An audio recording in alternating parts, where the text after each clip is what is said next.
Hi. How you doing? How you be? Talk to the AB. Am I wearing the same shirt as yesterday? Yes, because I hadn't had a chance to change shirts. Hope everybody's doing good. Today, it's going to be a very interesting day because our topics for today is everything about the ROG Ally right after this. Hi, I'm Anthony, and if you are new here, consider subscribing. We actually troubleshoot and help people with their technical issues and PC gaming issues, and subscribing will help us grow the channel and help more people. Thanks. Forum, how you doing? How you be? Top to the AB. Sorry about well, I haven't actually done anything. I was actually on time. I automatically start apologizing before every show. Hope everybody's doing good. Hope you had a good day at work or school and or other. My name is Anthony, or TheOpenForum, and we are gaming adjacent. Essentially, we help people with their gaming issues, technical issues, PC issues, this, that, and the other.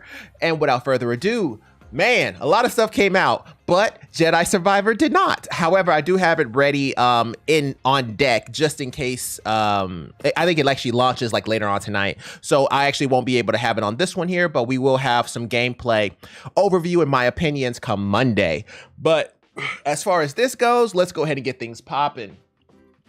Yes, I don't know what it is about Thursdays, but I feel like every Thursday I need a shave. I need to do all of this, and I just never get a chance to. But let's get things going here. So the ROG Ally, it's been kind of interesting. So if we go and take a look at this here, and I'm sorry, I got too many things up.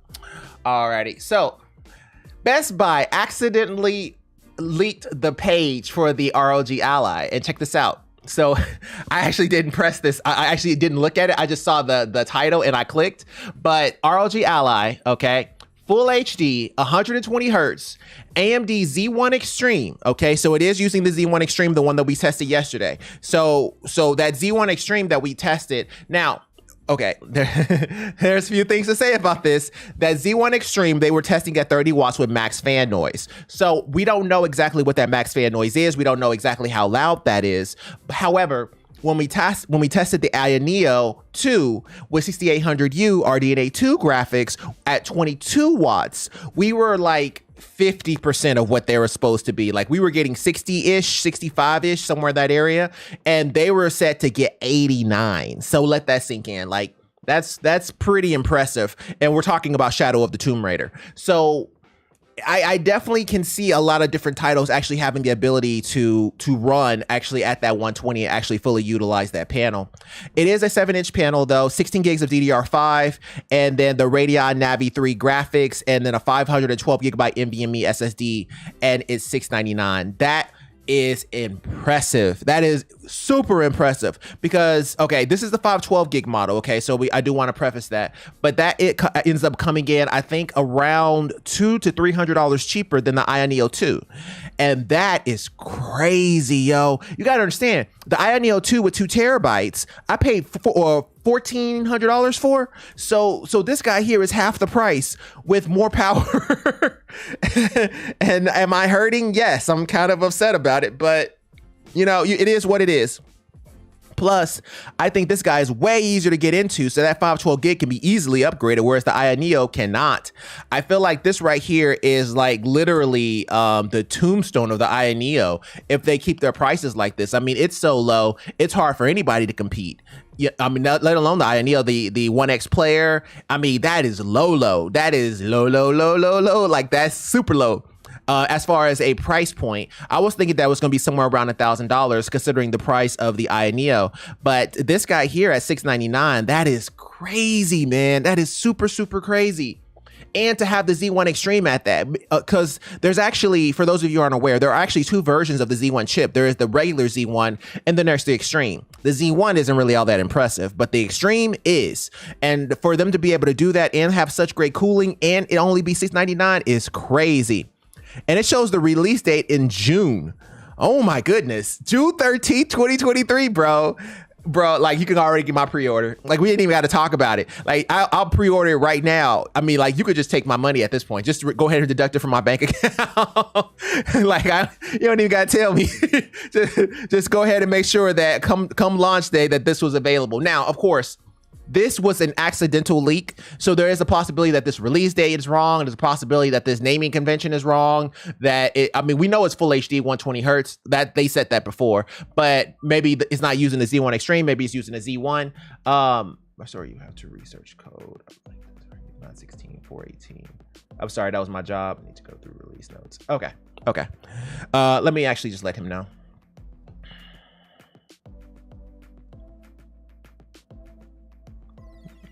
Gotcha. Sorry about that. Alrighty. So yeah, I mean, when it comes to the ROG Ally, man, it's starting to be a bit of a concern. To actually be at that price point is crazy awesome. And yeah, I mean, that is just, whoo, Lord.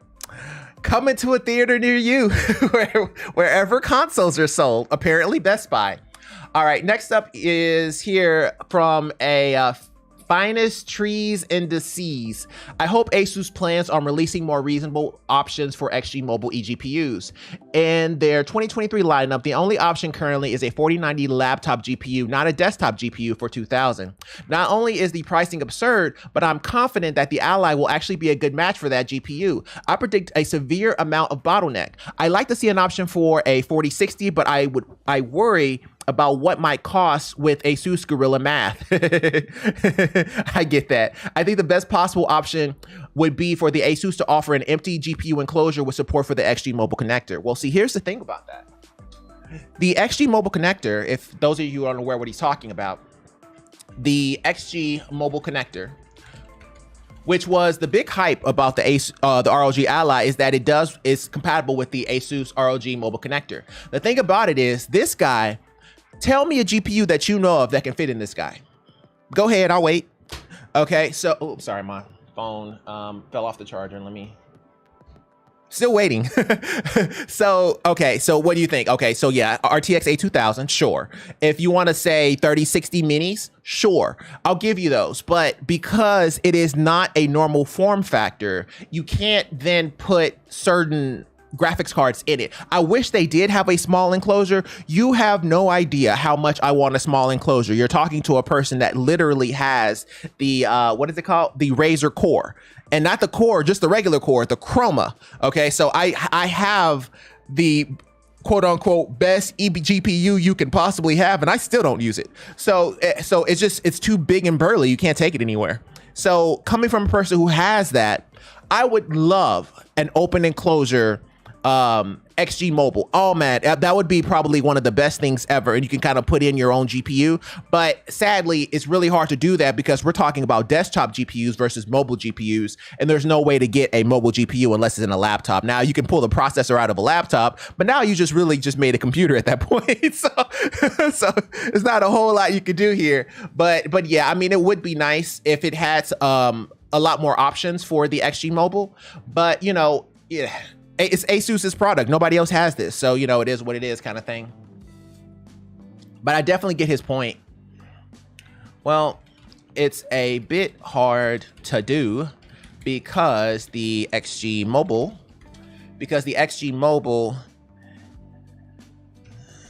doesn't have GPUs that are sold in the market.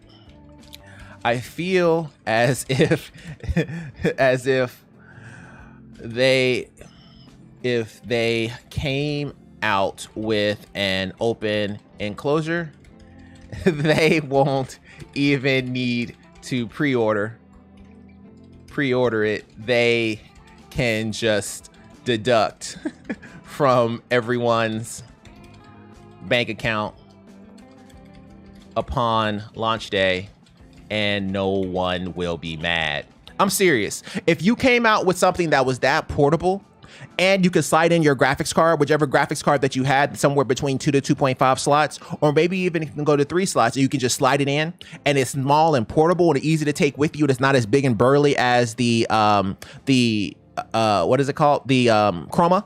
As long as it's not as big and burly as the Chroma. And for those of you who aren't aware, the Chroma, what I'm talking about, Razer Core X Chroma is this burly bastard. I mean, is it great? Sure. It's one of the best eGPUs you can buy, but it is big and burly. That's not the price point. It was actually around $400. Just a little bit cheaper if you can buy it open box. But yeah, I mean, it's a big device. Okay, it's the size of half of your computer. Okay, so it's a big dude, but it can fit a lot. So to be fair to it, it is a good product. Don't get me wrong. On top of that, if you put it on a Razer Blade, oh my God, the Razer Blade's power utilization drops to the floor. Like it's just coasting. Like all of its fan speeds go down to normal. You don't hear it anymore. I mean, it's having a good life at that point. It's like chilling. It's coasting at that point because it doesn't have to activate its GPU. So it's a great product. It's just, it's too big. If they had an XG Mobile that had an open enclosure that was a bit bigger, that can accommodate cards in the 40, 60, 70 range, you know, or the 3060, 3070, 3080, 3090 range, 3090 XC3 range. Oh my God. And it was small, like portable. Oh, they'd make so much money. They wouldn't even have to pre-order it. Like they could just just like literally just say, hey, it's sold out. We're just going to deduct out of everybody's bank account. They've already sent us the information. We're just going to take our, you know, $200, $300, $400, $500, whatever the price may be. And everybody will just go on about their business. I'm telling you, it would be a bombshell. But I don't know if Asus would do something like that because Asus isn't the type of company that's into cannibalizing their own products. So it'll be interesting to see, but I seriously doubt that happening. Alrighty, and of course, the ROG price leak. ROG Ally AMD Z1 Extreme, which we already talked about, I think, yesterday. If y'all missed that, be sure to check it out. That would be the video yesterday. When it comes to these videos, man, I don't put timestamps in them, but there's a reason for it. It's because it's like I'm still kind of early in this whole live streaming thing, so nobody really watches it as much.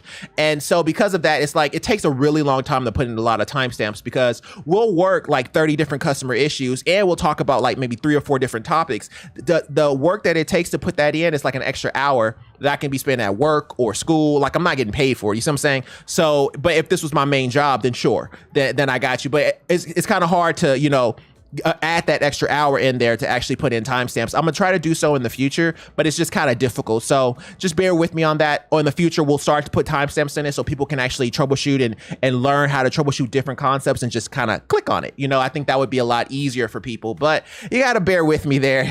It's a lot. It's a lot of tasks because you got to scrub through the entire video and then get the actual timestamp and then put it together on a list and explain what it is. So it's a lot. We talk about a lot of different topics and nobody switches like we do. Like if you watch like other YouTubers and Twitch streamers and what they do, you know, they may go between a full screen and the game or the game and a different game or the game and a browser. We go game, browser, Xbox, PlayStation, Switch, Neo, Steam Deck, you know, with Nintendo Switch, website, OneNote, YouTube. Like we have like 80 different switches. So because of that, it's very difficult to put timestamps on everything because it's so much data going around, but I will try my best. Okay. So going back to this, I think we was actually here.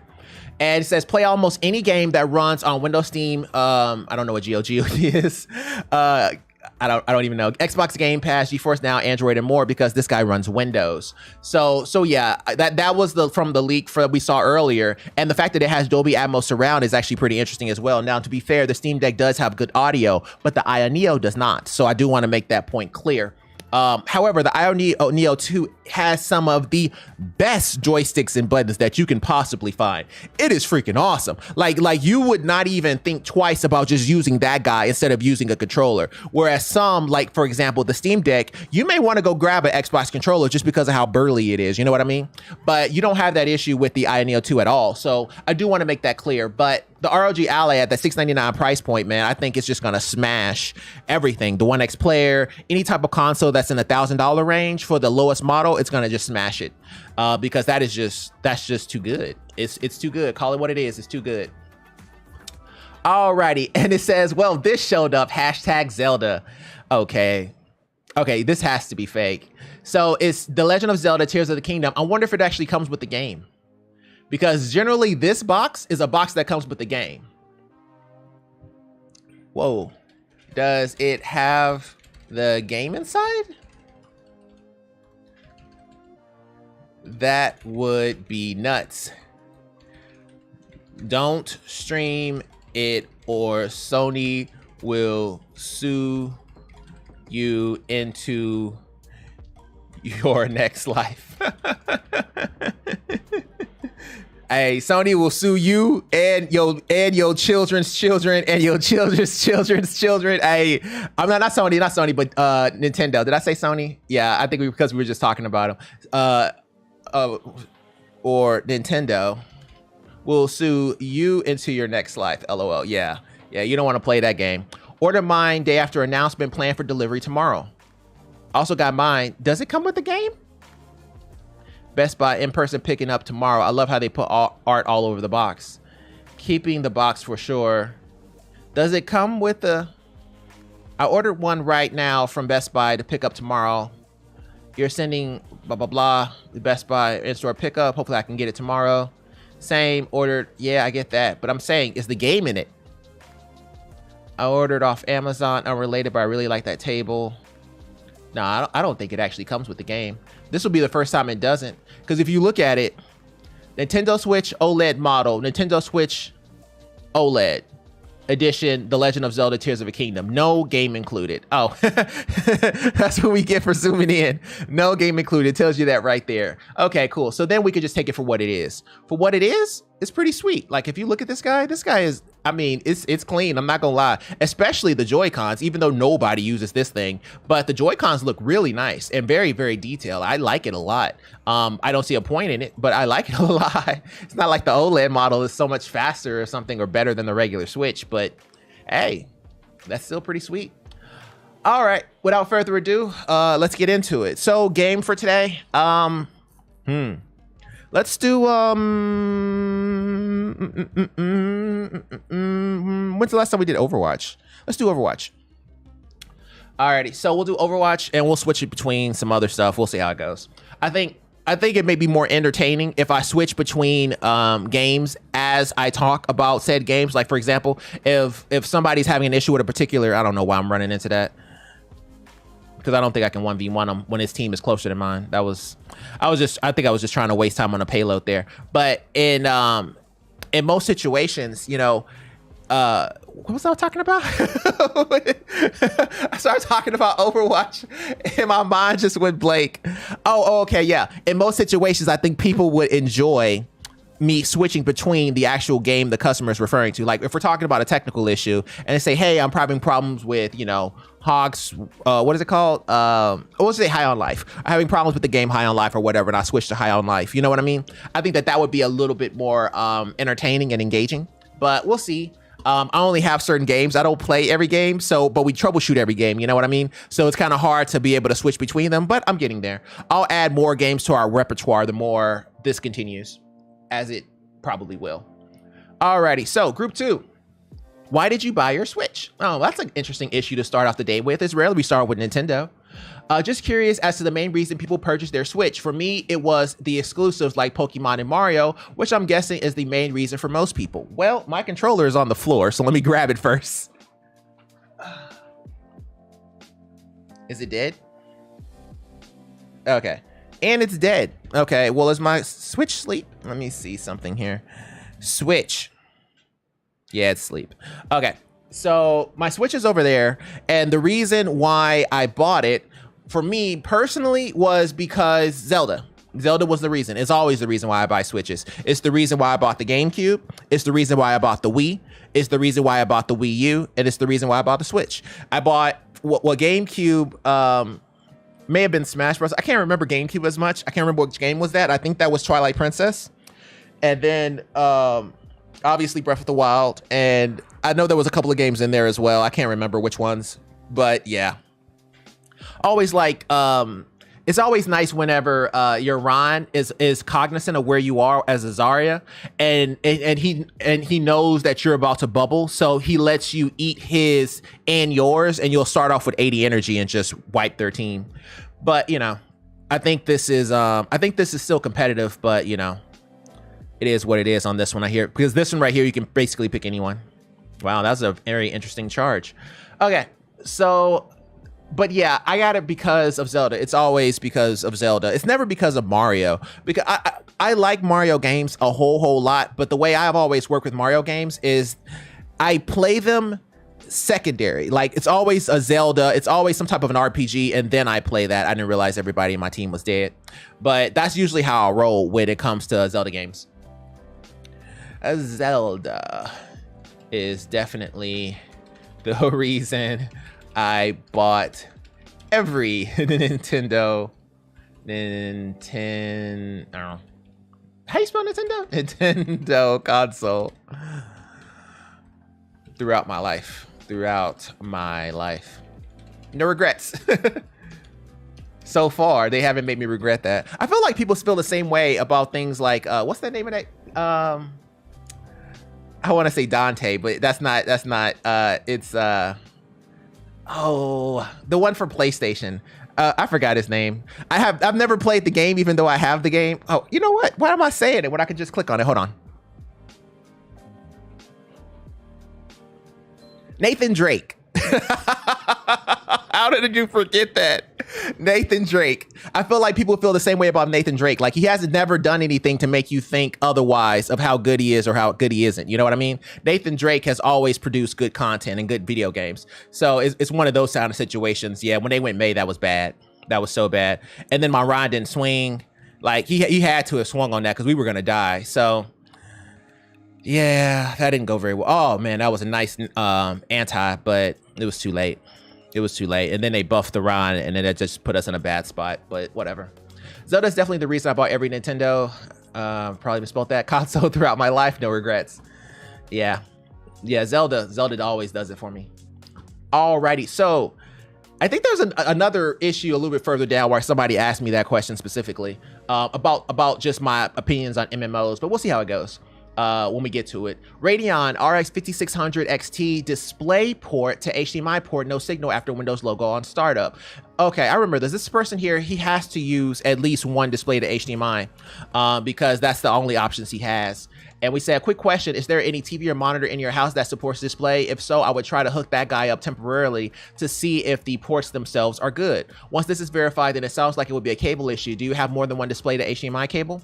Sadly, I got no TV with display ports, nor a display to display cable, nor another adapter. I would think the ports themselves are good since this happens with the 3 of them on a new GPU and they do give an output until the Windows logo screen, right? When you say a cable issue, do you mean display to HDMI adapter? You think an active one would solve it? I wonder what would happen. Okay. You know what? What I think is this. Nah, that was awful. Oh man. I think is this. What would happen if you go to start, what is it, display? Are we talking about Windows 11? Let's assume we're talking about Windows 11. If we go to start and then we go to, is it display or something? Hold on, my mouse, lost my mouse, where'd it go? There it is, start, and then display. Display settings, start and then display settings. All right, let me tell them that so I don't forget. Start and then display settings. Display settings. Do you see the second monitor here? If so, lower or raise its resolution to 1080p 60 FPS. I'm thinking the adapter you are using is either defaulting to a resolution that was awful. That was one of the best blizzards ever. Defaulting to a resolution that is not supported, or it's either defaulting to a resolution that is not supported,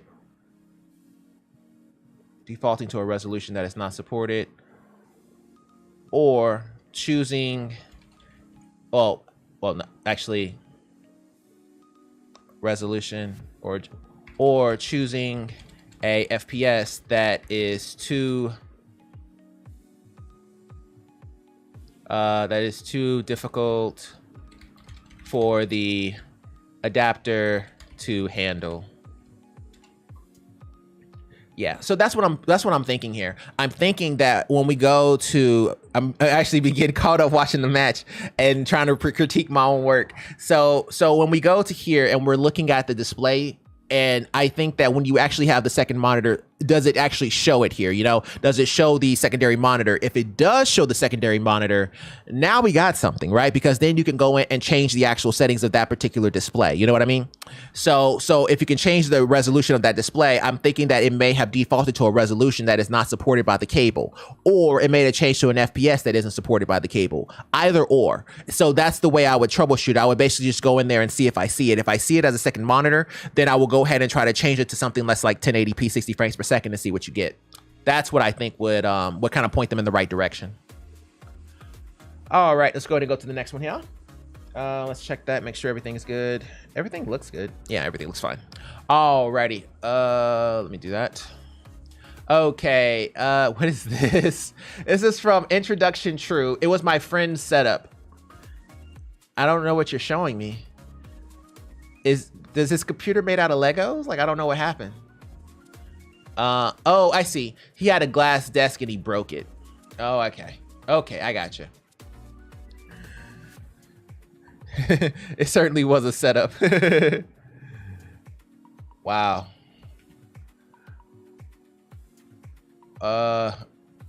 Wow. Talk about rage quit. That was funny. That's more of a dad joke, but I think I did okay. I stood my own. Every repost of this gets deep fried worse than the last. And I think he had 2 monitors. Ooh, that was nasty.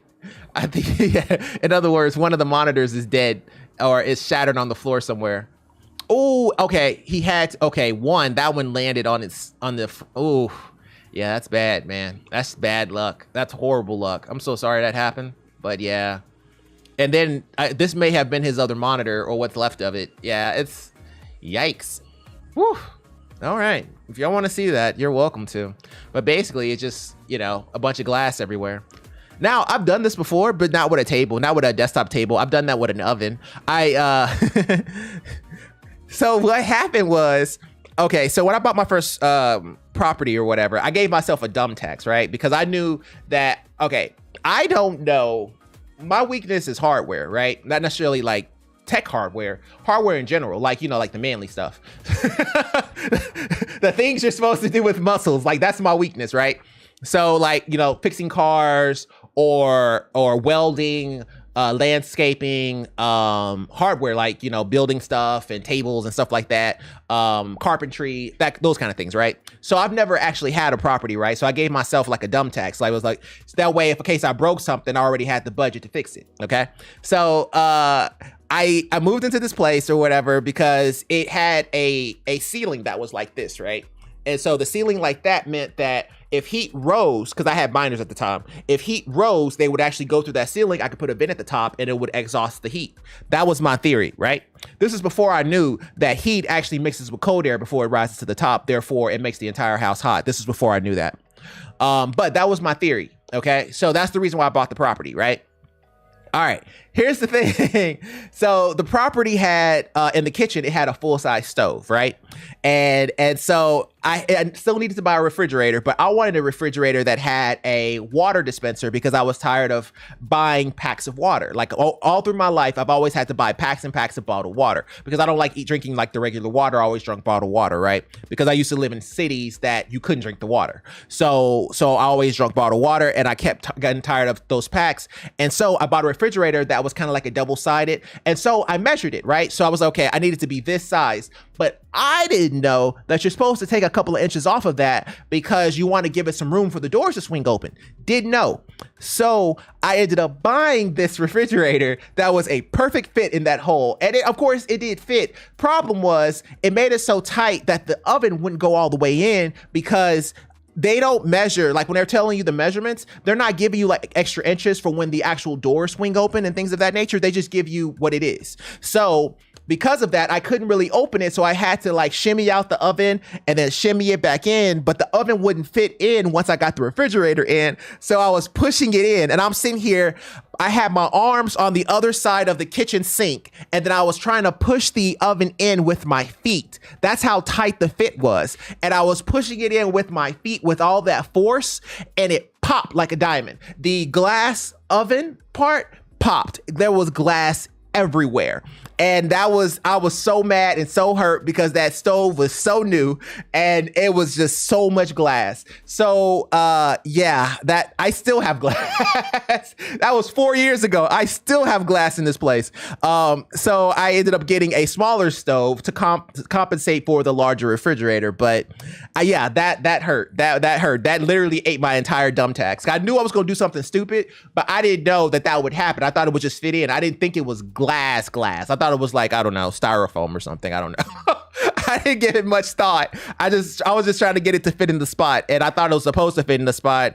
And I don't know, me being silly and not knowing how hardware works. And yeah, so I definitely feel his pain, bro. I did the exact same thing. That glass will last forever. Like, I don't care how many times he sweeps, he's still gonna step on glass. And it's unavoidable. Like it's very hard to sweep up all glass. But yeah, I feel for you, bro.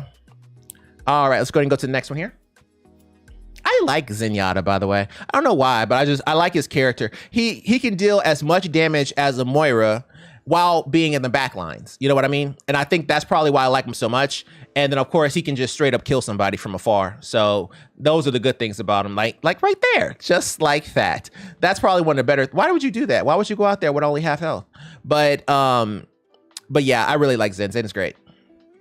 All right, next question here. I know this question might be a little out there, but all I read was that, so I knew it was going to be a good question. I don't even know what the question is, but I figured I'd at least put it on here. Okay. Does anyone know the model name of a PC fan motor that can be bought online? What? Getting the motor off of the housing is simply too hard for me, as the little cap below the sticker is plastic and not rubber, and I do not own an X-Acto knife. So if anyone knows a fan motor model that can be bought on a globally available store like Amazon, he's Scandinavian, then please do tell me, as I really need some for a project. No? No. Oh, okay. I wasn't ready. I thought I was. I was not. No. Not that I know of. Not that I know of. Is there a place in... I'm about to sit here and show my lack of knowledge. I want to say Scandinavia, but I know it's not. Okay. So... some place there. I was going to say... can I say Sweden? Or do I sound like an idiot if I say that? Okay, you know what? We'll say nearby. Gotta pull it up on a map just to make sure. Not that I know of. Is there a place online that ships to you that is similar to eBay in the States? The States, like AliExpress? That's typically what I would recommend to pick up a part like that. Yeah, AliExpress is the first thing that came to mind, because AliExpress is an international company and it takes even longer for it to ship to the States. So for him, that may actually be easier, and AliExpress may actually ship to him, but I don't know for sure. But yeah, the first thing I would think of is AliExpress for something like that. Maybe I should make it one word. I think if you put in AliExpress, it's gonna pull it no matter what. So I think we're okay. All right, let's go ahead and go to the next one here. Alrighty, back on PC, networking. Cannot connect PC to 5G Wi-Fi on home network. Hello, so I built a PC last year and have had no problems connecting to Google Fiber wirelessly until this month. My Google Fiber has the normal Wi-Fi guessing 2.4 and then a 5 gig Wi-Fi. Both show up as available networks. He's talking about his SSID. And then I said, okay, so when you connect your 5G network, go to start command prompt, right click, run as admin, then type ipconfig space /all. So basically, whatever he connects to his 5G, he doesn't get an IP address. It just has a problem. I'm so dead. So whenever he presses ipconfig space /all, it will let us know his IP information, so we can figure out exactly what's going on with that. But everybody's dead. Yeah, there's no coming back from that. okay, so I just came back, tried connecting to the Wi-Fi, and now everything is working. Don't know why. And I said, all right, well, we will be here. By the way, if you have issues in the future, we run a live stream. Thank you. I definitely will. Sweet. That is a W. Hey, hey, hey. Got a W on our first one. So essentially, with this one here, there's not a whole lot to talk about it, but so basically I can explain. So okay, maybe it's better if I draw it. Okay, we'll just do it this way. We'll go ahead and draw it. We'll go ahead and draw it just to make it a little bit easier for everybody. Let me go ahead and just open up a piece of paper so everybody understands what I'm about to say. Oh, hey, now you want to erase. Before you didn't want to erase at all. Okay, we'll just do it that way. All right, so all we're really saying is he has a router, right? And his router has a signal, right? It has a 2.4 and it has a 5, okay? 5GHZ, okay? So, and he's trying to connect to this guy. The problem is whenever he connects to this guy, he doesn't get IP information, but he does. This guy is okay. He can connect to the 2.5, no problem, but whenever he tries to connect to the 5, he doesn't get IP information. He said he can't get out to the internet, so that was his version of no IP information. So all we said is go to this, basically connect to the 5 gig and go to command prompt and type in IP config and see what it gives you. If it doesn't give you anything, that will point us in the right direction. Or if it tells you have a 169, that means that the router isn't capable of giving him an IP address. So that 100% in mostly all scenarios is the best step you want to take because it'll point you in the right direction. If you have an IP address and you don't have a DNS, then your issue is that you aren't pulling a particular DNS or your router isn't giving you a DNS IP address. You can go ahead and reboot the router, or you can change your DNS to 8.8.8.8, see if it fixes it. If it gives you a 169, as in your IP starts with a 169.xxx. Like if it's that, then that means that you weren't able to obtain a real IP address, and so it gave you one that is localized. So all the computers can communicate with each other, but nobody can get out to the internet. So that's what a 169 is. So if it gave you a 169, then that lets you know that your router isn't giving an IP address, or it's incapable of asking the router for an IP address. Either way may be true, but the next step you would do is to reboot the router. So that's not what's happening here. We never got this far because he came home and everything was working. So it could have just been that his lease, which is a certificate that is given to the IP address, right? Is given to the IP address, and we'll go like that, and we'll go like that. And it basically says, you know, you have until, oh, my bad. You have, ooh, okay, still my bad. You have 72 hours, right? So let's say 72 hours with that IP before it kicks you off. So maybe it could have been his certificate may expired or something along those lines, and it wasn't able to renew, or it got revoked, or I don't know. It could be anything. It could be any of these issues, but that's how you would troubleshoot it. So it's a W because what we did isn't wrong. It's just that it happened to be fixed before we actually were able to troubleshoot it, but we gave the right step. And no situation is you telling them go to ipconfig and typing ipconfig a wrong scenario. It is always the right scenario in that particular issue. All right, let me get rid of some of this stuff here and we can go back and get started. Hey, sometimes I can delete some of these dots and sometimes I can't. All right, let's go ahead and go to the next one. Okay, we'll just collect our W and we'll move right on along. All righty, group 3. A game to play when you have open world burnout. Oh, I remember this. This guy was talking about open world. He said he was going through Elden Ring and I found myself suffering from a bit of burnout from the same old formula. To that extent, having recently played the Dragonropa series, I found myself wanting more of different types of games. And this was from yesterday. So the kind of games he was thinking about was like Dead Island 2 and FNAF, Security Breach, Dredge, stuff like that. Overwatch 2 he even liked, okay?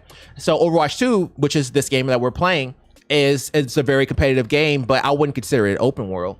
And I said, yeah, I would say Star Wars Jedi Survivor, as that one's just coming out, and that's not open world. I would also throw things like Assassin's Creed into that mix as well. The new ones that come out tonight, so you posted this just in time, LOL. Also Genshin Impact. I don't know why I decided to take a fight with a Reaper. That was stupid. I think I should have went to the tanks instead of away from the tanks. But you know, you live, you learn.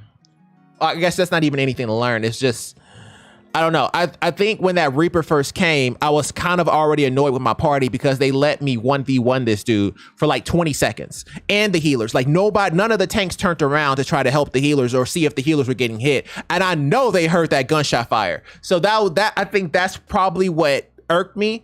And I was just like, okay, I'm gonna die anyway, so I might as well just try to take him out.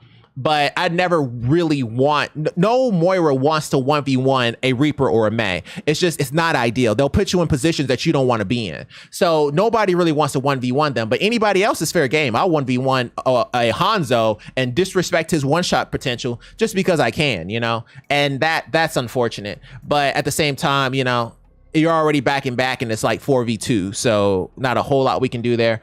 I think I'm starting to unravel at this point because this Reaper is destroying half our party and there's not a whole lot I can do about it. But yeah, it is what it is, I guess.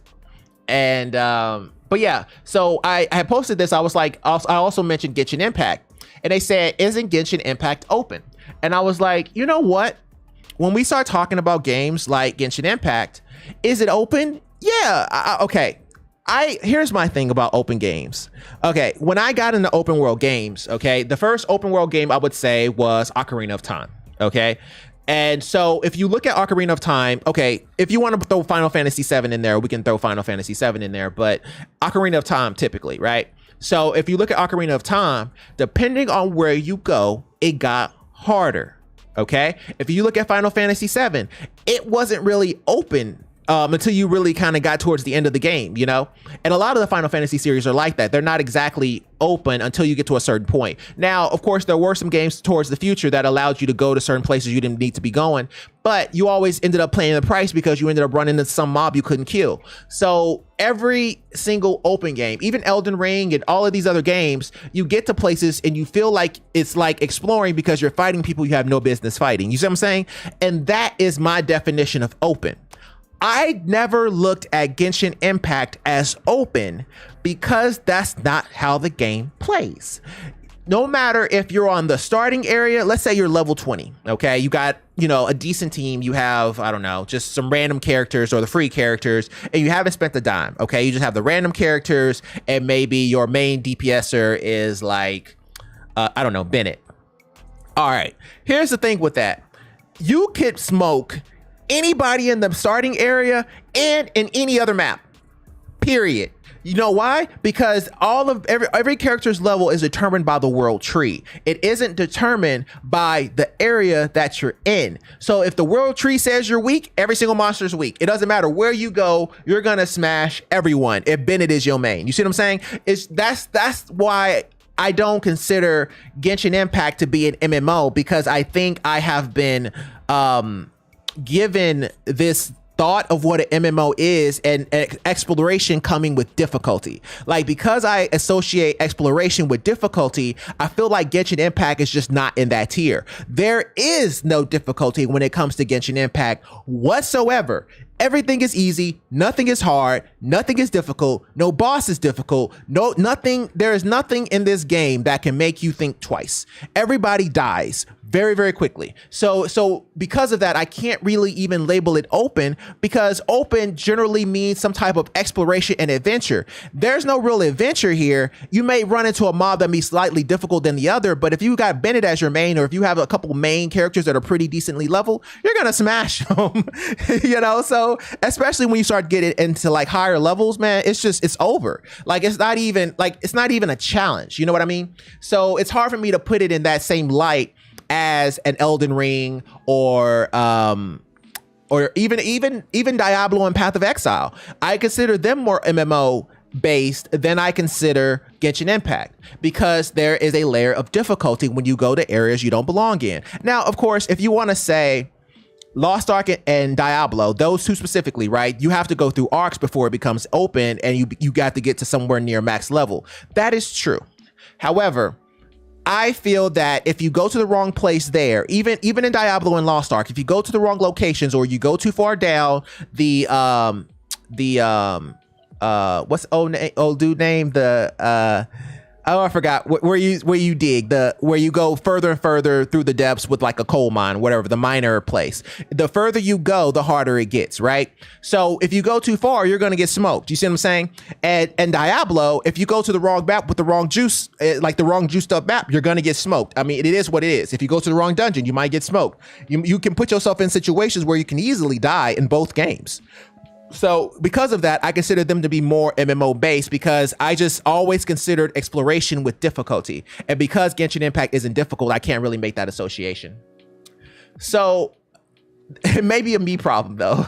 It may be a me problem, but I can't see that. I'm sorry. Yeah, I always correlated MMO, open world with some kind of difficulty, as in there was a punishment to be paid if you go too far. With Genshin, everything in the game is easy. Nothing is hard or difficult. Therefore, even though it's open per se, I wouldn't consider it an open world game because I don't consider Pokemon an open world game either. They are just too easy. They're just too easy. It's hard for me to call Pokemon. Okay, not the new ones. Okay, let me actually make that Pokemon before Sword and Shield, right? Got to put that distinction there before Sword and Shield, right? So we're talking about X, Y, red, yellow, blue, silver, gold, so on and so forth. Those games, I never considered them open because they were always easy. Always easy. Sure, you can go anywhere. Sure, you can do anything. But because the level of difficulty was so cranked down and all the mobs were so easy and so stupid, and they'll try to use flamethrower on water Pokemon and just dumb stuff, I never considered it hard. And I don't consider Genshin Impact hard. That's why I never consider either one of them as open world. Call it crazy, but that's just me. Alrighty, and let's go ahead and go to the next one here. Alrighty, and for this one here, this is from Frivolous Sky. Frivolous writes, Xbox fan issues. My Xbox is perfectly fine when I run anything that is installed on the storage device of the Xbox and was the same when played games on my backup storage device. But as of late, when I load any games from my external storage, my Xbox fans get worryingly loud. Anyone know of a fix or what could be happening? Sure. How full is your external drive? It's the Xbox Series X as well. Your external drive. Is it a SSD or hard drive?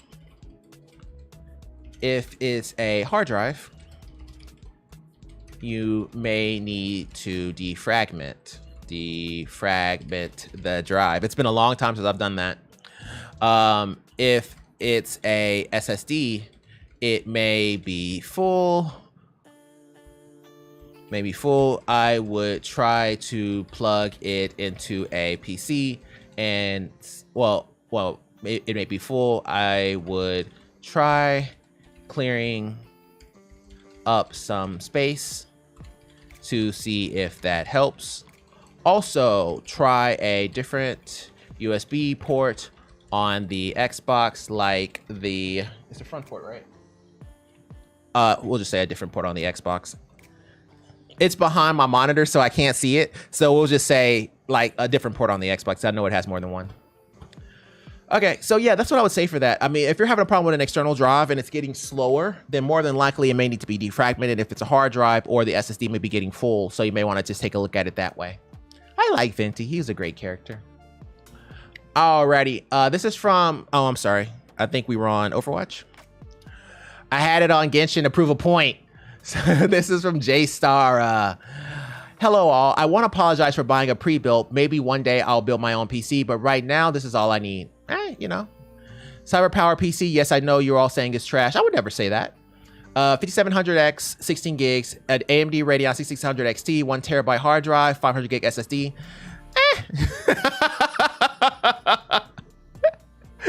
It's not trash, bro. I'm just joking around. Still waiting for 2 monitors that will be in tomorrow. Then I can post full setup. Well, congrats. Congrats on the new PC, bro. Oh, I should have took her over the cliff. She would have been straight dead, but she's gonna die anyway. But yeah, taking her over the cliff would have done wonders, because she didn't even have any way of stopping that. But whatever. I think we lose this fight. Oh no, I think we win it. Okay. But yeah, congrats. All right, so this is from Trick Scientist. That was stupid. As soon as I see Bastion, my eyes turn red because I just want him to die as quickly as humanly possible. But Xbox Series X closes my games. Hi everyone, this is my first post and I'm looking for help from the Reddit community. Sure, I consider myself a part of the Reddit community, kinda. I have the problem that my Xbox Series X closes some of my games constantly.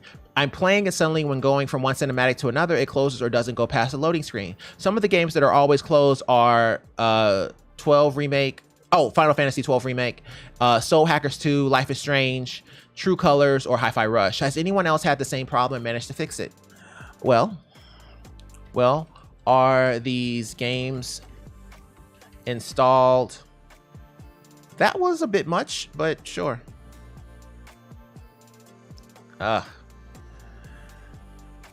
No, don't hurt my Mercy. Ugh. How did it kill Mercy? Oh, she was with me. Oh, yeah. That was a bad pick. I should have went to protect the May. I thought she had the wall, but the wall was on cooldown. And let me make sure. Yeah, I think the wall was on cooldown.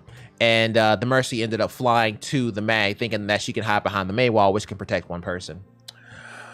That was a tough blow. Alrighty. Well, are these games installed on an external drive or the main drive? Also, that's not bad, Pin.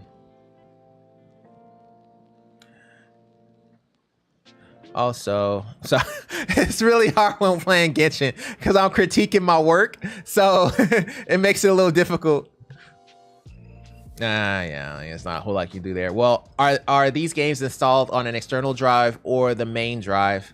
I used to really enjoy this. Like, there used to be games that I would play, that like MMOs and stuff like that, where after every raid, I would critique my work. Like I would sit there and I would just look at the game and look at things that I did wrong and things that I can do better and critique it. Like it was fun for me. Like I would like literally raid on a Friday and be at the gym on a Saturday, and on the screen, like I would put my iPad on the treadmill and I would be watching the raid from where I am and see exactly what happened, what I could have done better, what I did wrong. And that's how I used to do my Saturdays, man. I would raid on Friday and then on Saturday I'd be watching the video.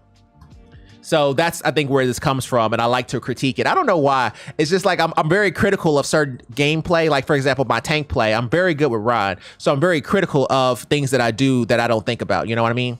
So it's one of those kind of situations. Like if it's Ronzar, Moira, I even put in a new healer. I'm good with him too. Or any healer or any tank, I'm always very, very competitive on my play style and what I'm doing and if I can do something that's better. So I think because of that, it puts me in a situation where I don't like making a ton of mistakes. And if a tank gets the better of me or a healer gets the better of me, I have a problem with it. Well, are these games installed on an external drive or the main drive? Also, what happens if you uninstall the game and reinstall? Does it still have the problem? Also, do the freezes or the crashes happen in the same spots? do the crashes happen in the same spots? That's a big one right here for this particular issue with the whole Xbox Series X closing my games. If they're happening in the same spot, then it sounds like it may be more so software than anything. But if it's happening in different, no, that's a bad one. When you kill both of your DPS, you're in bad shape. But if it closes in different spots and it's kind of just random, then it's a possibility you may think of RAM and things of that nature, and it can be a lot of different things. So yeah, I would try for the making sure that it's installed on the main drive and not the external drive, as well as uninstall, reinstall, and see if that fixes it, and then kind of go from there. So Trick Scientist, keep us posted.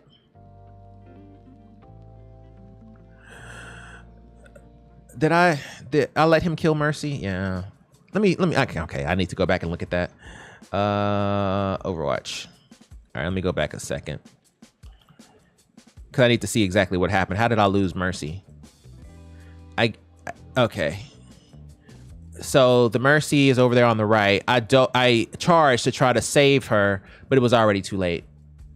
I think she went to res the Torb, and I knew she was on the right, which is why I charged, but I missed the charge and she died. That's unfortunate. That's unfortunate.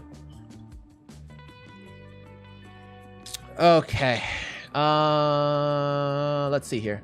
Locating CMOS in Dell G15 5511 upgraded RAM, black screen. So changed the RAM, got a black screen. And so we said, gotcha, keep me posted if you have any further questions, by the way, blah, blah, blah. He said, cool, thanks, man. Is the live stream here on Reddit? I was like, it's on YouTube, Twitch, Facebook, Kick, Twitter, and anything else I can find. Soon to be TikTok as well. The YouTube name and Twitch is the same name on, which is blah, blah, blah. Bet I just got a new module and it works. They both work together now. Sweet. Sweet. Glad that took care of it and happy for ya, bro. Yo, that's awesome. I'm so happy for him. I'm not gonna call that a W, even though it is, because I think I've already given myself credit earlier. Once I start saying, you know, our channel and all that kind of stuff, I'm already giving myself a W. Like, I waste no time with that. So yeah, I think we're good here. So let's go ahead and go to group 4. Group 4, what time is it? We're doing okay on time. I think we'll still finish around 9 something, so that's pretty normal. All right, we're on to Netflix. I think we worked a Netflix issue on the Xbox before, but this is from Piston. Netflix app not streaming 4K. As per the title, all 4K films and shows are 1080p resolution.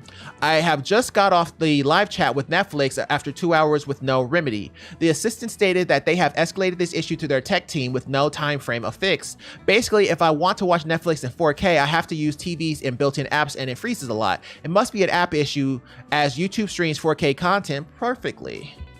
Okay. Well, I don't have a Netflix. Well, I have a Netflix account, but I can't test it because I would have to log into the account, and we can't do that live. Wow, that's actually really good. Yeah.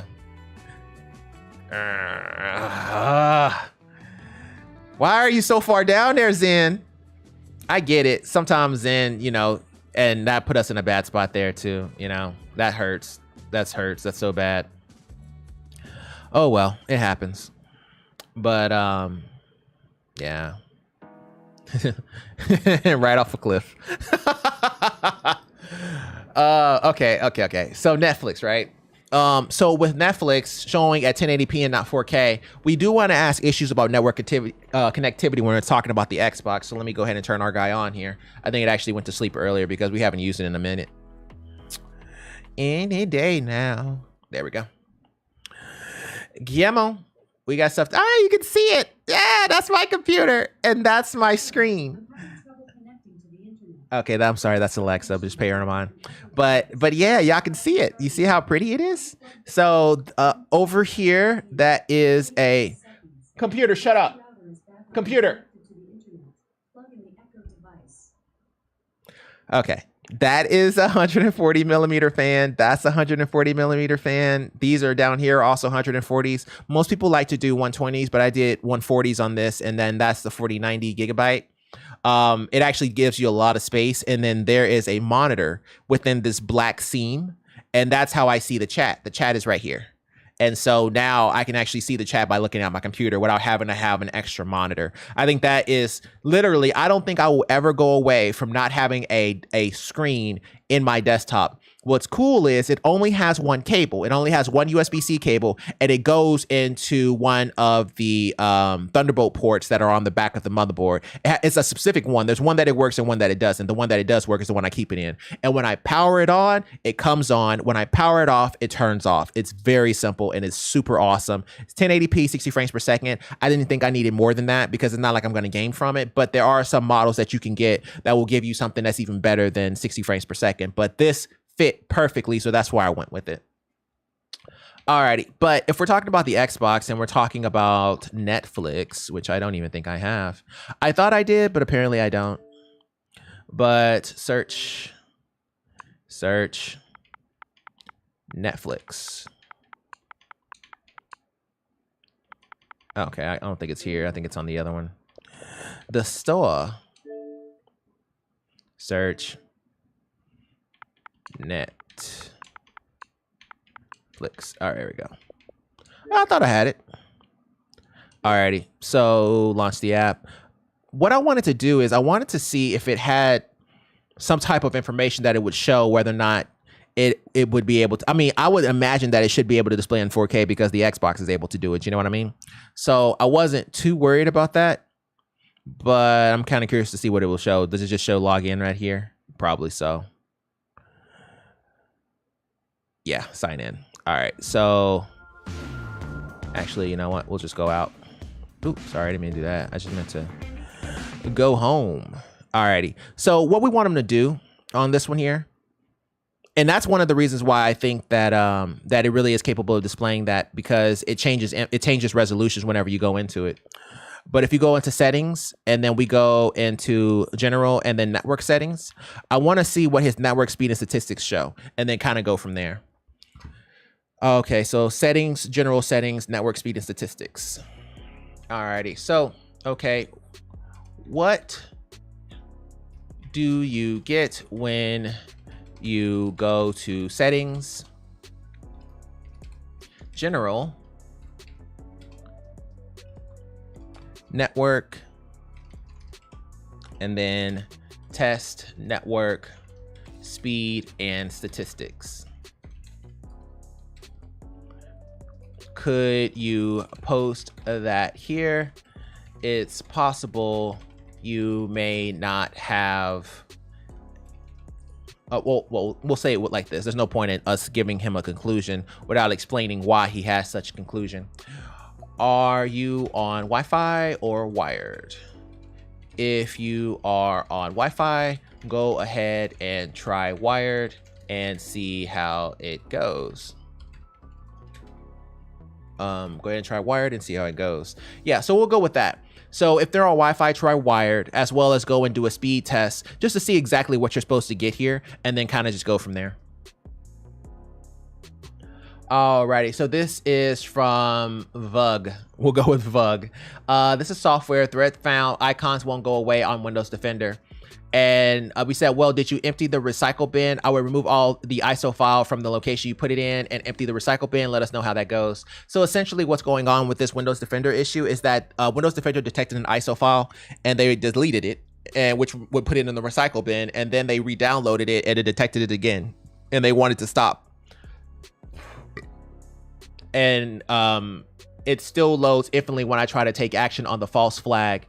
How do I get rid of this threat? The threats found icon.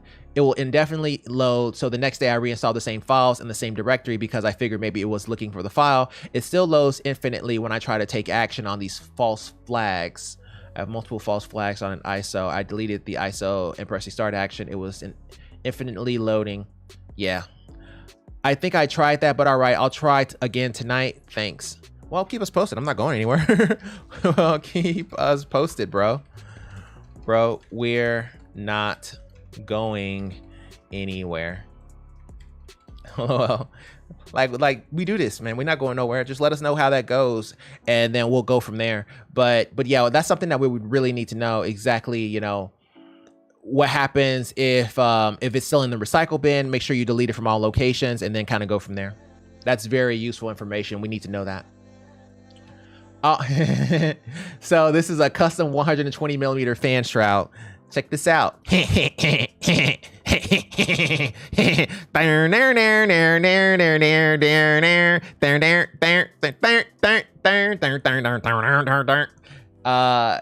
apparently I've watched a lot of Beavis and Butthead. I think I've only watched like maybe 4 or 5 episodes, but that intro you always remember.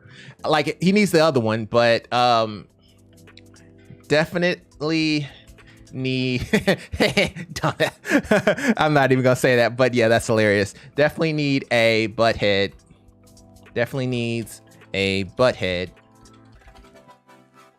Definitely needs a butthead,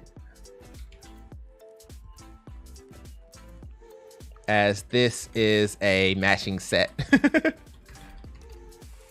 yeah, that is actually really cool. I like that. And this is a fan shroud. That's actually a really cool fan shroud. Like, I think anyone who saw that and they grew up in the 90s would know exactly what that was, and they would think that is freaking hilarious. Or two. This is even more hilarious. Don't let your dreams be dreams. Meme, true. PlayStation VR 2 Village Resident Evil VR mode. Day 1 of owning a PSVR 2 be like... Stupid man thing. Yo, I hope she doesn't catch you. You know she's like immortal in this phase, right? Like, that is, woo, Lord have mercy. Man, I would literally play video games there. Like, I get it. This is what we thought Resident Evil Village would be, but the VR experience was way different. LOL. Yeah, I wish it was like that. That would be hilarious. That'd be so hilarious. I think everybody would like, okay, to be fair, the VR modes of all Resident Evils are awesome, but if you could do that, that would be freaking amazing. But yeah, that is hilarious. I give you props on that one. All right, let's go and go to the next one here. So this is from Captain Coathanger. Help request. Hey, you know we have to respond to anybody who says help. It's kind of what we do. Photo of Gigabyte PA50 GM 4x4 EPS 12 volt CPU cable. Okay, not sure if this is the right place. Well, I'm answering it, so it's the right place. but looking for someone to do me a solid favor. No, I bought a secondhand Gigabyte 850M GM PSU and suspect the seller has sent me the wrong 4x4 PSU to CPU cables with it. Does anyone have one of the PSUs, and is there any chance you can take a photo of the back connector that plugs into the PSU for me, please? A Gigabyte? No. Oh, no. Unfortunately, I don't have that model, that version.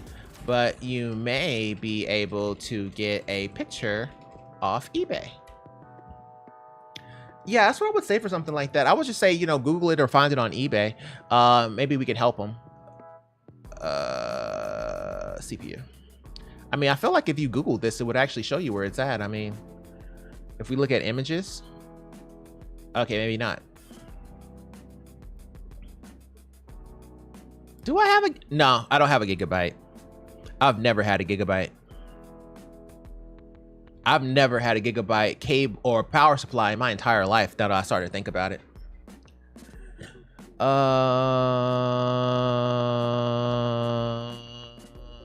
That doesn't actually tell you which one it belongs to, but it's hard to even say. Like, because there's no way to prove it. So yeah, we'll just leave it at that.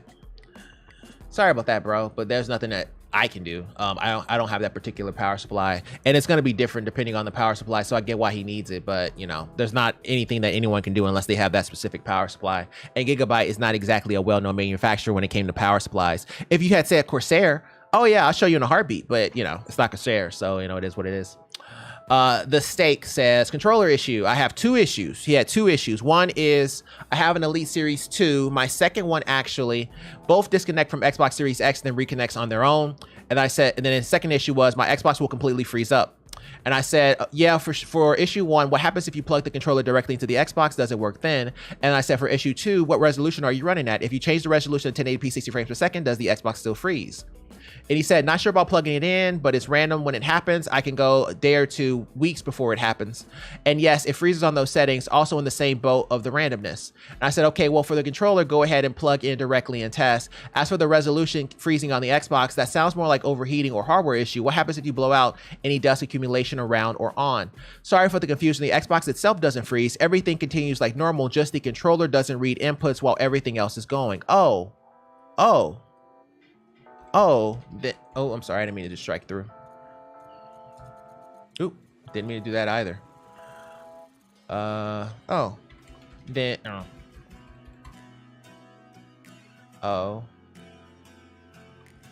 Then these issues are related. Do you have a spare Xbox controller you can test? Also,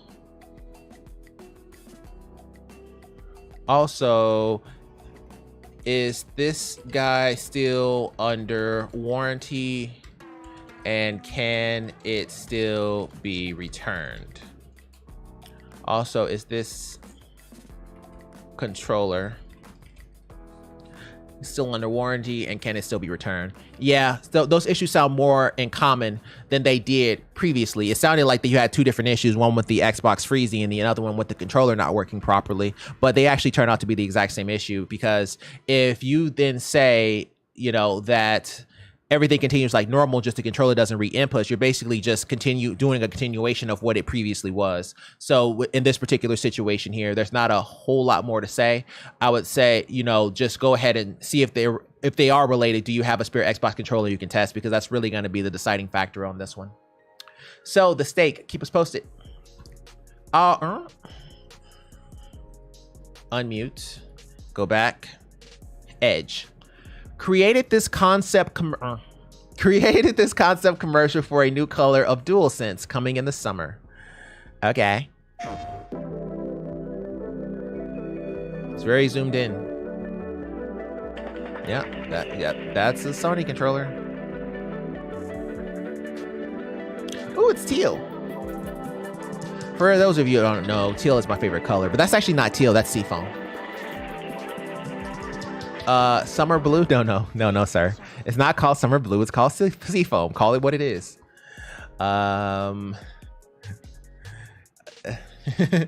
That is seafoam, not summer blue.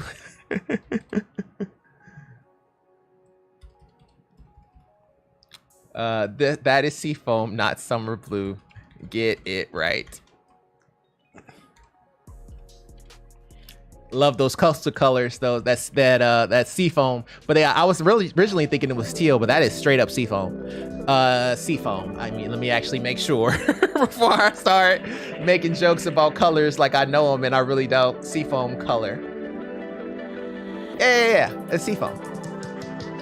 Just making sure I'm not going crazy. But yeah. Still, I would love a seafoam controller. Oh my goodness, I would so pay for it. If I didn't already have 2 PlayStation controllers, I'd buy that. Alrighty, rate my setup. All right, you asked for it. On a scale of 1 to 10, 5, 4, 3, 2, 1. Blast off. No. I would say, I mean, I can see the side of the case. I can tell that it's metal, so it's not exactly going to be the best computer. Just from the chassis alone, that's enough information to tell me that it's kind of an older computer. Your mouse and keyboard are going to be your default Dell and or Logitech mouse and keyboard, and then you have it sitting on a speaker, which means that you have pretty good sound. However, you have it going into a monitor that looks like it's going to be 1080p at 60 frames per second, and it may not even be able to display the full screen at 1080p because it's an older monitor. And also the audio on that particular monitor isn't great, and it's no guarantee that the computer is actually plugged into the speaker. Therefore, it's like, if I had to give it a score, I'd say 3. Workable. Score equals usable. But to be fair, like whenever I used to work in like knock offices, I used to have to mount computers on silly stuff. Like they used to have trays, but I used to have my laptop and it would go over the tray. So I would like mount it on top of server racks and all kind of craziness. So yeah, I feel his plight, but yeah, that's Usable. Exactly. I wouldn't even give it a score. It's not really a bad thing or anything. It's whatever you can get set up, bro, for your pocket and wherever your pocket is, because with guys, it's more of a journey and less of a show off kind of thing. It's like you start with nothing and you grow into something. You're not just given something and then you kind of keep it. You have to start from the bottom and get there. So generally every guy can generally understand the plight of every other guy. Now, of course, I'm not talking about like gender or whatever. I'm just talking about the things that guys go through. Most guys can typically relate to other guys' issues. Alrighty, and this is from Stonks Freak. PS5 fan clicking noise. I think I've heard this, but we'll see. Oh, it's off. That's why I couldn't hear it. I just realized my headset was off. Sorry about that.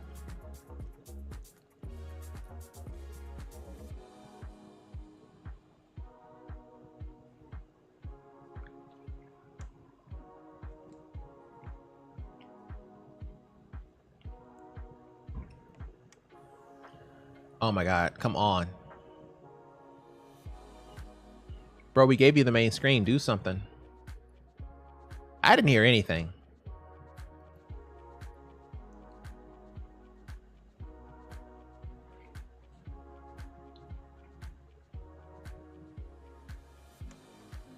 Okay, I'm done. This actually is, okay, so basically the fan is hitting the wire, but I can barely hear it in my headset, but yeah.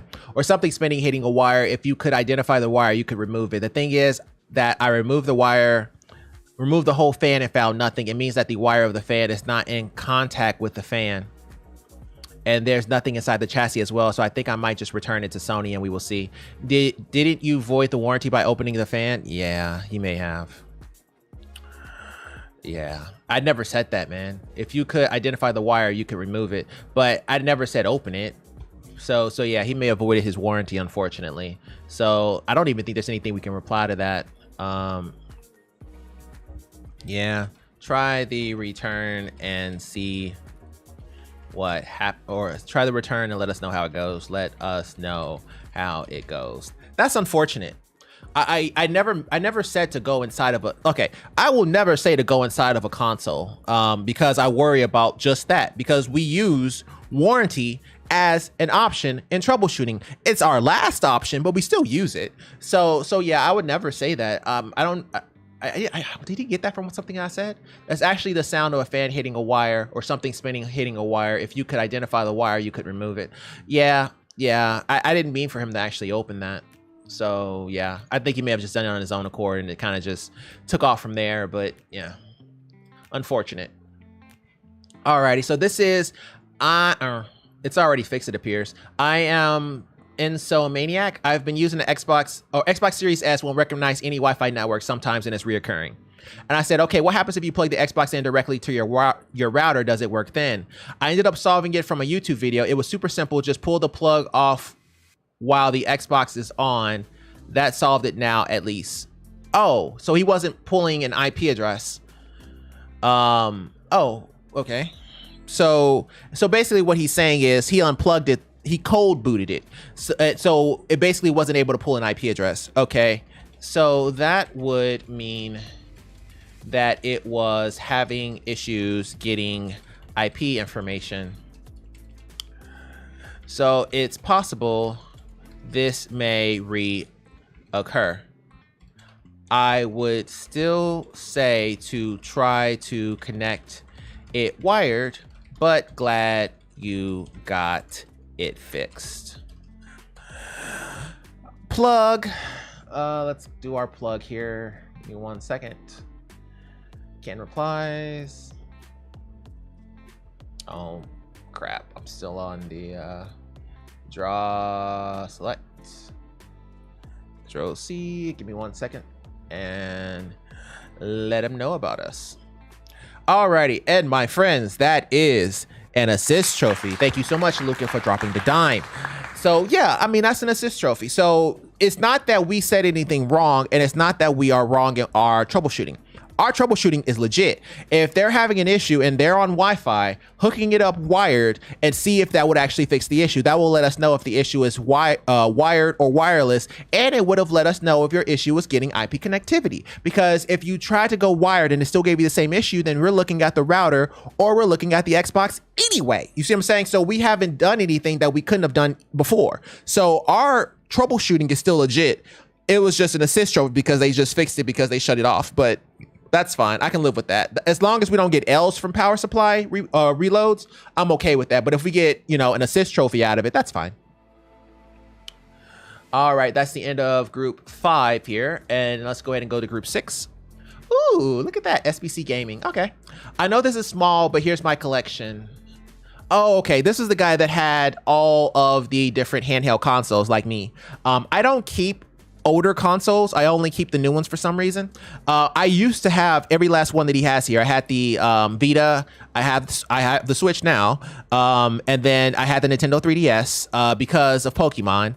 Because I've always played every Pokemon. I don't know why, but I always play every single Pokemon. Even though at this age, I barely remember all the names, but I can tell you every single name of every Pokemon up to like Gen 1, if you want to include Mew. Up to Mew, and then after that, I can't tell you. Some of them I remember, some of them I don't, but this was a massacre. I remember this when I went Reaper on this. Oh, yeah, I knew that massacre was coming. Like, it got bad. It got real bad going Reaper on this. But yeah, bop dead. So yeah, it was that was actually a good counter to what they were doing, and that Farah is also a good counter to us. So, you know, a lot of good stuff going on there. Pretty good collection. Steam Deck basically covers everything on that. Oh, okay. So I had said that's a pretty good collection. Steam Deck basically covers everything on that table, and I got 5 likes. Hey, as one of the 5 people on the world that likes using the 3D and 3DS, I'm not crazy about emulating most 3D games. The ergonomics are rough, even on the XL. That's true. That's true. I'll give them that. Some games that aren't the greatest to render. I hate taking Soldier into a hog. I've never been a fan.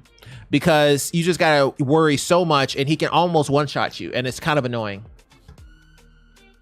Oh, they had a full conversation with himself. I wasn't even in the conversation. Oh, maybe I was. Maybe some people were talking, because it wasn't just him. It appears that maybe a couple people. Yeah. Oh, no, he was just talking to me. I used to be one of those 3DS games are best on a 3DS type of people, and I experienced just how good 3DS games look at 720p or 960p. Once bumped up to 720p, 3DS graphics are incredibly detailed compared to how they look on a 240. I can definitely see that the 3D implementation on a lot of 3DS games can be hit or miss, but the games that use it well, I find it breathes a lot of life into them. Definitely a trade-off between 3D versus high res, unless you're using VR or a special display on PC. Oh, if you're someone who gets on well with the 3D implementation, then by all means, yes, use 3D. It really does look cool. I just have a pair of glasses that never like stereoscopic 3D. I didn't like stereoscopic 3D either. We're talking about a person whose first monitor was the VG278H, which was a 3D monitor. So the Asus VG278H. So the VG278H was one of the first monitors that actually was 1080p, 120 frames per second. Later on, it actually came out with a 144 hertz model, but the one that I had was a 120 model, and it actually had 3D at the top of it, right there. That right there was a 3D eyeglass, and it actually came with glasses, and it had a little 3D logo at the bottom. I love this monitor. I still have it. It's just that I gave it to my little sister, but it's probably one of the best monitors that I've ever had, because I mean, we're talking, I don't know, what is that, 10, 15 years ago? And I still have it, and it still works just fine. And it still gives you 120 FPS, and it's still great in games. So, I mean, hey, it definitely did its job. There's nothing to say to that. Well, he said way too much. I'm not even sure what to say to that. Or maybe I'll just reply to the end there. I don't want to leave him hanging. If somebody writes a whole paragraph and you don't reply, that kind of makes you a low-down, dirty snake. Oh, if you're someone who gets on well with 3D, by all means. My first monitor was the Asus 278H, and that guy came with 3D. You can go from 0 to migraine in under 60 seconds. I don't know what it was about that stereoscopic 3D when it came out, man, but you can go 0 to headache very quickly. And what was the game? It was Batman Arkham Asylum. That game would tear me up. I had a good 30, 45 minutes in 3D before I was just done with it. It was so hard to run that and, you know, not want to vomit. So Messagelicious RTX 4070 Ti over the 7700X. And yeah, we talked about the build. We said congratulations. We thought it was a really nice build. I said, welcome to the team. Love the Messagelicious series. One of us. I appreciate that. That is hilarious. So yeah, I mean, the Messagelicious is a good chassis. I really like it. It was one of my favorites. This is the one that I was using before we have the one that we currently see in this picture. Before I had that one, the one I had prior to this one was the Messagelicious. All right, let's go ahead and go to the next one here. So this is from Caleb Raw. Case is getting too small, had to expand a bit. Also on big requests from last post, the file for the Atlas GPU support is in the comments. Hey, I like the little man sculpture thingy that he has going on here. And I like the fact that he has 4 120s in the front. That's a very fat case. Very, very, very fat. For it to have like 4 120s and be able to fit it properly. That's a big boy. Also big request from last post. The file for the Atlas GPU support is in the comments. Oh, he's holding up the GPU because he's Atlas. Oh, yo, the Atlas is dope.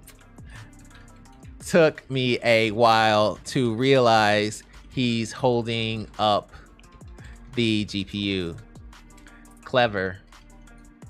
Didn't Kratos kill Atlas? If he's Greek, he's dead. Just always assume it. But yo, that is pretty cool. Atlas GPU support. Oh God, I didn't know it showed that. Good Lord, man. Good Lord. Put some pants on. Jesus. Okay, I'm glad that was on the small screen. Nobody saw that. But yeah, that is a very naked human. Alrighty, so this is we talked about this. So the Air Plus free upgrade if you don't mind waiting. So basically, they're gonna go from the 6800U to the 7000U to be compatible. The 7000 series to be comparable to the ROG Ally. But I want to make this dissertation or this revelation. I won't even say revelation, this point. The 7000 series or the 7040U is the one that they're actually referring to. I'm not sure if the 7040U's graphic prowess is comparable to the Z1 chip because the Z1 chip isn't even out yet. The 7040U has a laptop that uses the 7040U that you can test very easily. So the 7040, I'm not sure if it's going to be very similar or a weaker or stronger than the Z1 chip that is, or the Z1 Extreme chip that is actually in the ROG Ally. Reportedly. Gotta put in those air quotes. Pour one out for just receiving my Ion Neo 2. Same here. Yeah. That hurts a little bit, I guess. Ion Neo 2 is still great though. Especially like if you have what's it? Like a Tesla or an electric vehicle and you have to charge it whenever you travel. The Ion Neo could just stay in your console. You can just charge it there. So the Ion Neo does have its place. It's just that the ROG Ally will allow you to play shooters, like all shooters at 120 FPS at 720p at low settings. You know, if you can get that and it can give you all shooters at 120, I think that may be a little bit better. Plus it's from ASUS and it's cheaper. So, and you can swap out the parts. That's probably the best thing, but you know, whatever. Alrighty, let's go ahead and go to the next one here. Alrighty, so this is from flying to racing in under 10 minutes. Yeah, this guy has a whole setup, and essentially what happens is, I can't see that because I maximized it, is that he can switch.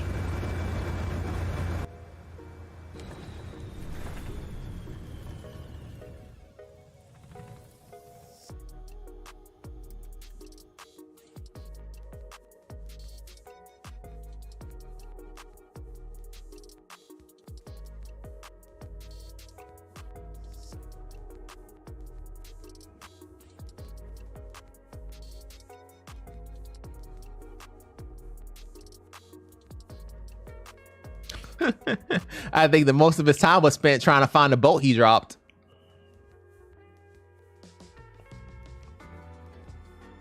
Okay, and that's enough of the music because it may be monetized.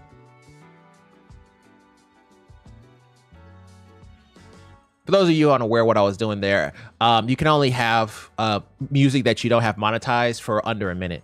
So any music that you hear playing in the background of my streams is music that I've monetized. I mean, not monetized, but paid for. Because we stream to so many platforms, and some platforms will make it so that my live streams won't show because of the audio. Yeah, see, that's pretty sweet. Being able to change it out like that, that's probably one of the coolest things ever for people that are into shooters and playing simulations. Sweep setup. Does Microsoft Simulator fully simulate an actual plane, or is there features of the plane that isn't in the actual game? As someone who has worked in aviation and had the chance to fly, MSFS is very accurate. It is actually good flight training, not a replacement for the real thing, but if an emergency called for a replacement pilot midair, someone with enough time in Microsoft Flight Simulator could realistically step up. Oh my God, that is crazy. That's so good. That'd be like a job that teaches you how to become an engineer. So in the event that you're called in to help, you can. That's crazy. Pilot faints and plane starts going down. Someone with a few thousand hours of Microsoft Flight Simulator just cracks their knuckles and heads for the cockpit. Waiting for this my whole life. Waiting for this their entire life. LOL. Yo, that'd be so sick. I didn't know it was that accurate. Like, I've seen people play it, and I've always wanted to get into it, but I just never, I don't know. I guess games that are peaceful is not my type of game. Like, I don't like peaceful games. I like games where there's chaos and or destroying people or action, or I don't know. I like an explosion or two. You know what I mean? So games that are like super peaceful, I'm not crazy about. Kirby, Yoshi to an extent. Some of those kind of games that are just way too quiet and peaceful, I don't like. And this is also why I put Witcher 3 over Breath of the Wild, because Witcher 3 was more real. I can relate to just about every plight that Geralt went through. All of them. I can relate to all of them, but I can't relate to anything that Link goes through. I don't even know why he's still trying to fight for Zelda. I don't even know why Mario is still trying to fight for Peach. At some point, you need to give up, because if y'all ain't hooked up yet and y'all ain't married yet and y'all been going on 23 years strong and she still don't like you, give it up. You know, go somewhere else talking about she your champion and y'all not even together. Like at some point, you need to get the message. You know what I mean?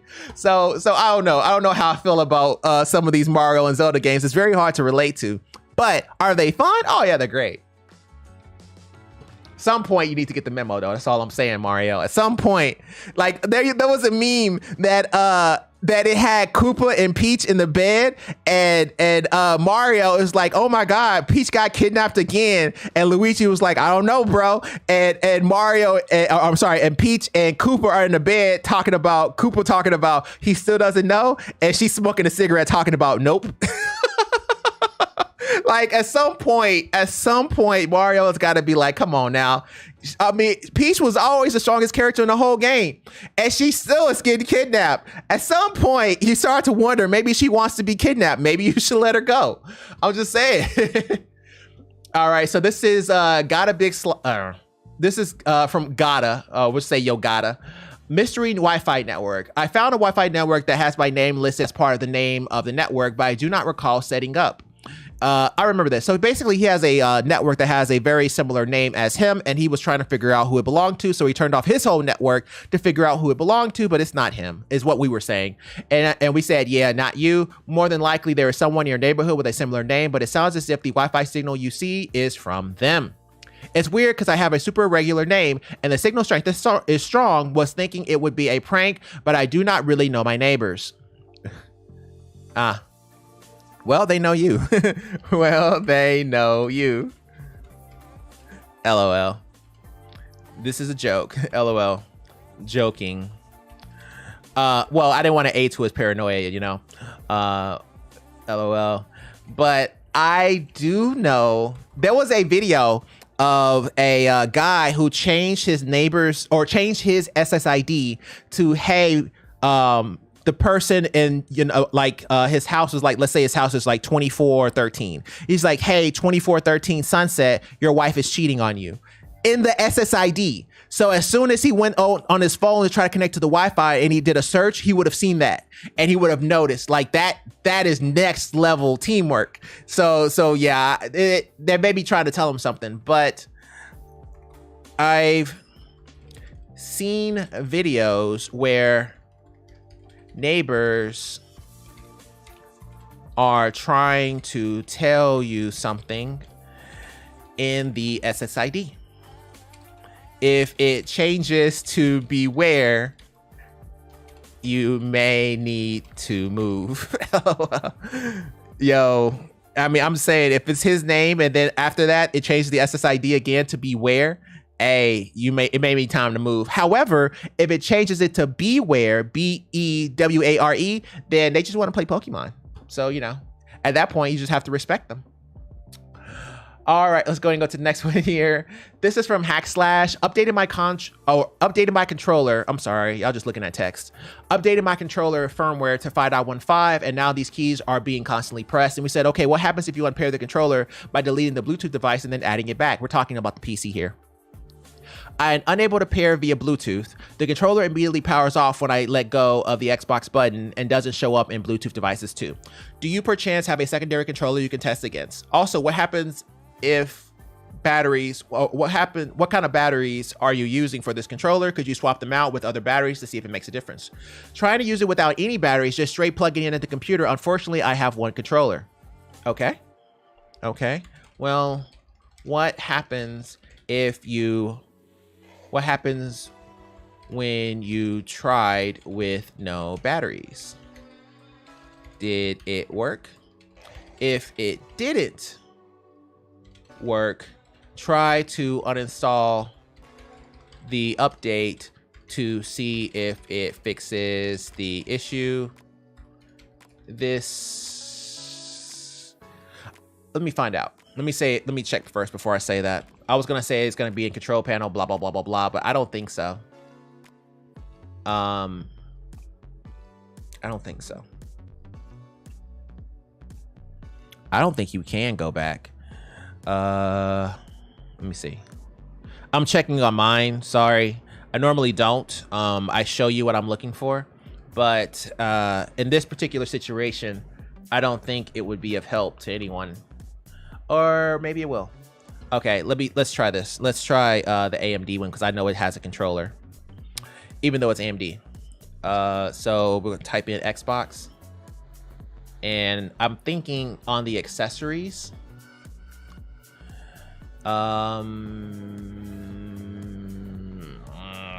Try Windows 11 maybe. If I can click on it.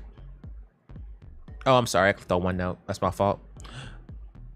Where is Windows 11? Oh, it's the first one. I'm sorry. I'm tripping. Xbox. All right. Accessories. No. Okay, I thought I had a controller set up on one of these, but apparently I don't. But yeah, from here, I was thinking that maybe there's a way to go back to the default, but we could just ask them. I guess that'd probably be the best way to say it. So if we go back to our friend here, if it didn't work, try to see if there is a way to undo the update from the accessories screen. There's no reset on the controller itself, so you may not be able to go back, but I would at least try. Alrighty, and last issue for today. No, I think we'll do a random, because I mean we went through about maybe 40 or 50 people. That's impressive. So switch from ATX to SFX, best decision I've ever made. And he has pictures, and we have a main screen. So let's take a look. Okay, so this is the Dan Case A4H2O. It's a pretty big case. Okay, it's not that big. It's actually pretty nice size because it can fit a radiator on it, which is something that you don't get from some of these smaller form factor cases. So kudos to him. And then that's how it looks on one side there. And then he's running a 13700K, which is really good. And then that is a gigantic graphics card. What kind of card is that? Both M.2 NVMEs would reach 82 degrees Celsius, so it's necessary to add a 92mm fan on the side panel. The temperatures improved by 20 degrees Celsius. Yeah, you kind of have to have a little bit extra cooling on this guy. You're not the first person to have done that. If we look at the graphics card, he is running a...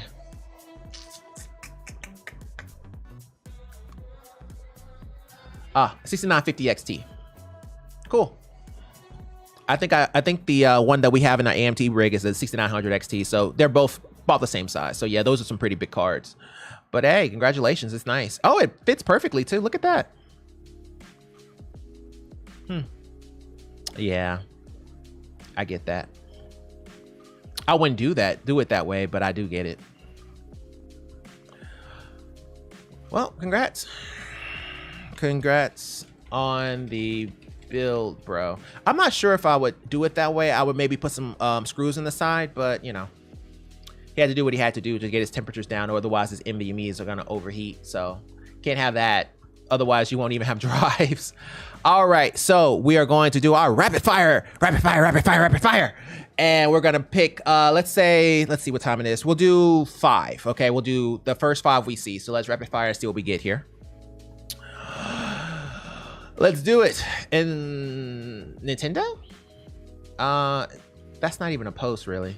Okay, we'll do that one. 2, 3, 4, 5. We're right back to the high Neo, but 2 new K39 builds are born. So this K39 thing is, they always have this kind of side plastic kind of look. Plexiglass, I think is what it is, but it always looks pretty good. The actual internal build does, but the plexiglass is always what throws me off. Like I never really liked it, but you know, I get it. It's really nice. It's a nice build, so congrats to him. But there's nothing to really say about it. Peep my portable PlayStation setup. Portable as in he can roll it around his house, but he can't really go very far because they all need power cables. That's like, what's the point? So you want to play, well, okay, so the PlayStation 3 can play the PlayStation 2 games. The PlayStation 4 can play the PlayStation 3 games. So what's the point of the PlayStation 2 or 3? I don't know. It's kind of an interesting one, right? I think your consoles are redundant. LOL. I mean, yeah, it's a little redundant. I gotta say what it is, you know, it's a little redundant. I'm just letting you know. I would keep the 2 and the 4 and get rid of the 3, because what's the point? You know, because the PlayStation 4 can play PlayStation 3 games and the PlayStation 2 can play PlayStation 2 games. There's no point in the PlayStation 3. I just sell it and get a PlayStation 5. And then you got something. Sell all these 2 and get a PlayStation 5 and there you go, you know what I mean? But it's a PAL. I think your consoles are redundant, LOL. All right, and let's go to the next one. Wow, okay, so this is a Windows bootable Windows ISO flash drive, takes up space after each install. So I just installed Windows 10 on a new laptop using a 64 gig flash drive, so I went to another computer to do the same thing, but I noticed that the free disk space was lower than expected. From taking up 8 gigs of my 64 gig to 33 gigs, 25 gigs free of 57 gig. Why does this happen? And should I always reset or format the flash drive after each install? Is this malware? Because I know for a fact that I could booted the laptop before install and install the ISO on a clean system. Well, what does it say when you open the USB drive? Are the files there the same as what was copied? Originally, I was thinking some of the compressed files were extracted, but it's better to just plug it in and test. Also, make sure you do a clean install, and this is under malware, isn't it? Also make sure you do a clean install to see if that's the issue.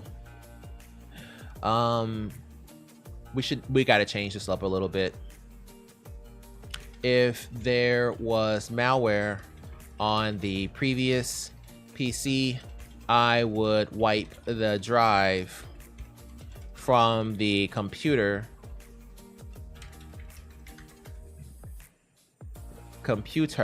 you just set up, because there's nothing on it. So he can safely put this thumb drive in it and wipe it, and then reformat it, and then reinstall Windows.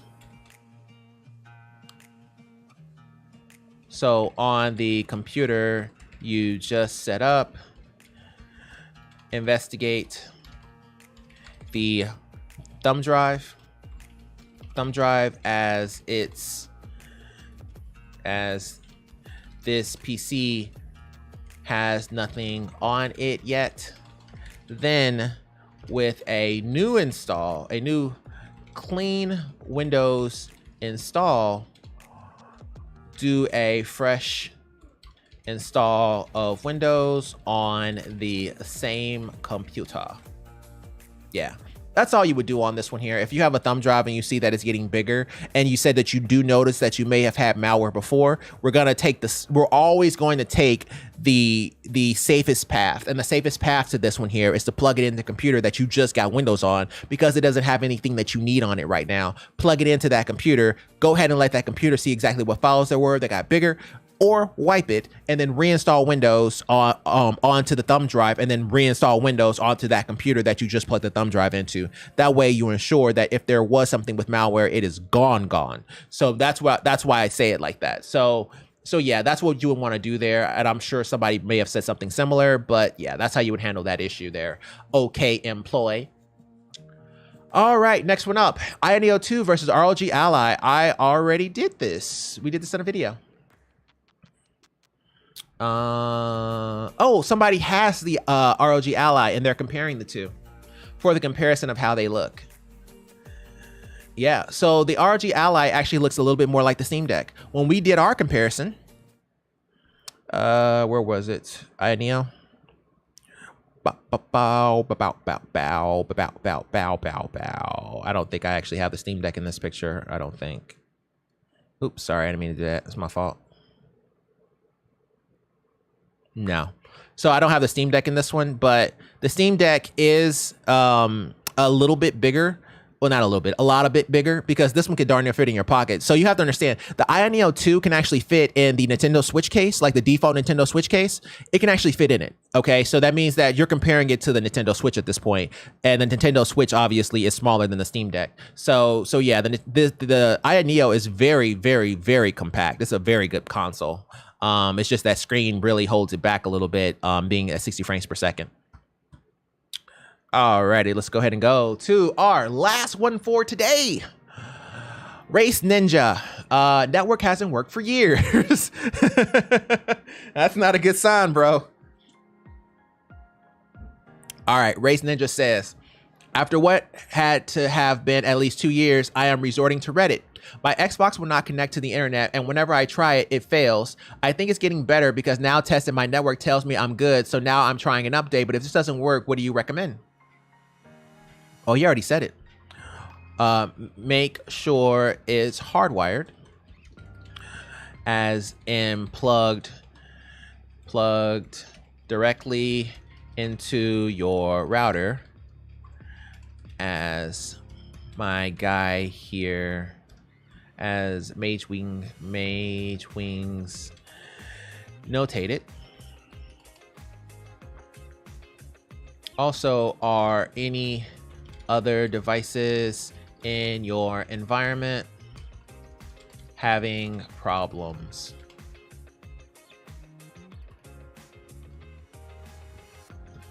I know that's more commercial way to say that, but yeah, basically, are any other devices having a problem? If they are, then it may be the router, therefore reboot the router. If it's not, then it may just be the Xbox, and therefore go ahead and hook it up wired to see if it resolves the issue. So yeah, I think Mage Wings here is definitely on point with that. Alrighty, and that is going to do it for today's episode. Thank you guys so much for watching. We will be off over the weekend. I have a lot of work to do, a whole lot of work between actual work and this channel, and I need to make some more videos, so I need to get caught up on a lot of content. I'm so sorry. It's been a very interesting past couple weeks because I'm getting ready to move. I'm getting ready to buy a new house, and this is the first house I've ever had, like an actual house. So I was like giddy and excited and all this. So getting ready to move and all that kind of stuff. It won't happen anytime soon. It'll be like in another 6 to 8 months. But the process, the starting process, is what I was doing. So I do apologize for it taking a little bit of time there. But I'll try to get some more videos out. Obviously, we have all of these streams that I still have to break up into videos. So I got a lot of work ahead of me. But if you like this video, go to the like button. If you really like it, go to subscribe. I love you either way. Take care, all the best, and bye. I will see you on Monday. You guys have a good one, and peace.